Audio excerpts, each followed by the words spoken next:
Hey everybody, former Senator and friend Barbara Boxer was on Aaron Burnett out front earlier tonight talking about what happened to her at Jack London Square, and this is what she had to say. I want to say we've had a place in Oakland since 2005 and we love it.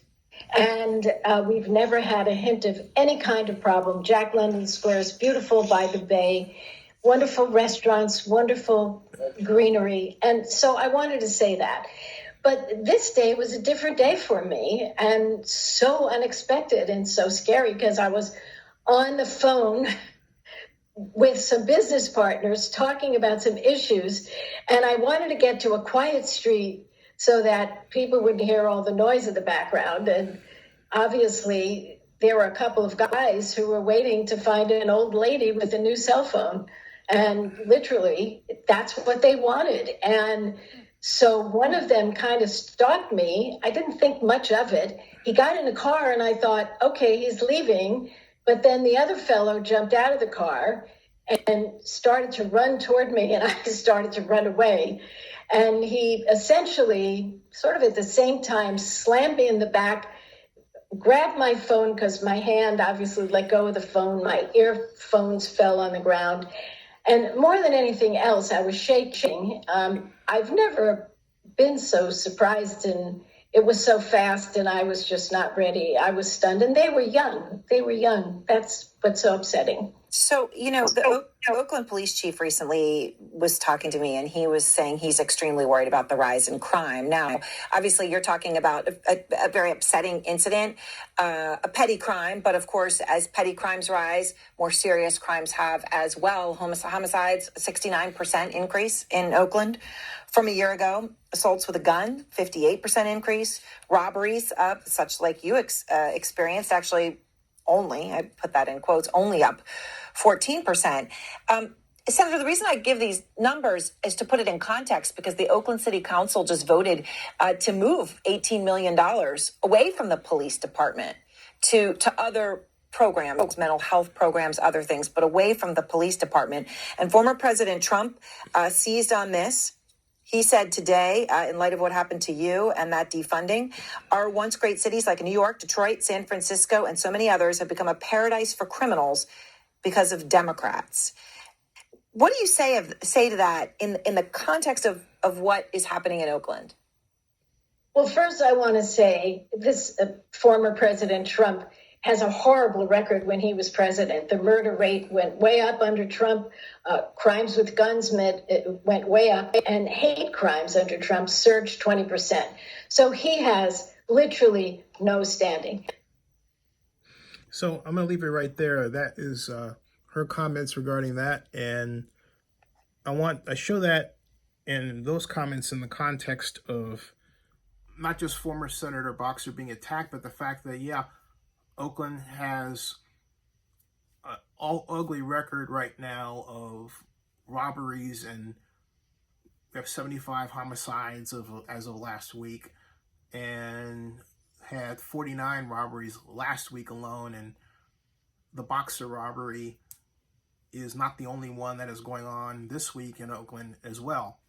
But a lot of people point to the politics around defunding police. And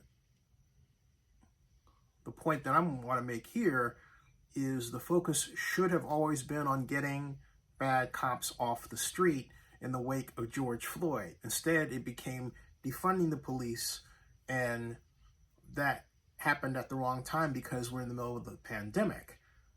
This is what happened in Atlanta. Hey everybody, this is a story today from WSB TV, Channel 2 in Atlanta. It's hard to watch. I'm not going to play the whole thing, but the officer on the right, the big guy, is kicking this woman in the head. Russ, we don't like to talk about mental illness. Ashley Cooley doesn't want to just be the face of police brutality. She wants people to know she has serious mental challenges. We need help. We need to take medicine. We need to talk about it. Her sister, Alexis Johnson, says Atlanta police arrived at the Stanton Oaks apartments Monday afternoon after getting calls Cooley was waving a gun. She says they knew Cooley was having a mental breakdown. They knew this because every neighbor told them this. Johnson says Cooley placed her hands behind her back, kneeled to the ground, and was handcuffed. She says her sister then spat on the officer. What happened next was recorded and went viral. A police sergeant kicked Cooley in the head. Johnson couldn't believe it. You felt the need to kick a woman in her face. In her face. While she was in handcuffs. Police suspended the sergeant. And that's a black police officer, by the way. 2 African-American police officers. The victim is an African-American woman. Without pay, a second officer was placed on administrative duty. Police say what happened appears to have fallen below their training standards. No kidding. I am tired. Atlanta, it has been enough. At this news conference, Cooley screamed and cursed her entourage before storming off.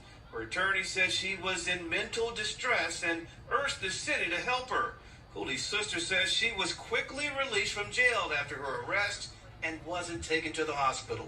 And the only reason why I feel like they released her is because of that kick. Because of that kick. So I also have more to say about this in a second. And so, as you can see, that person is absolutely horrible. Had the victim of that police brutality been in California and had a mental illness event, particularly in Oakland, the police would have been more likely to call her 5150 and get her mental help that she needed. And of course, there is a movement to have mental health officials and not police come out.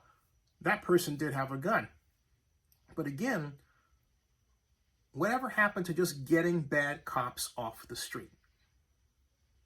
Note that the people in Atlanta, the 2 officers that committed the crime against the victim, both black, male and female. So it really is a issue of police behavior, not so much at all a race behavior in the classic way it's presented. I could make a comment that racist black cops are also an enormous problem in the United States that no one talks about, because we should talk about it because it gets into why black police officers, when they do commit violent crimes against black people in their own jurisdictions, why they do it and how they think about being black. That's another story that should be talked about. But the bottom line is, a bad cop is a bad cop.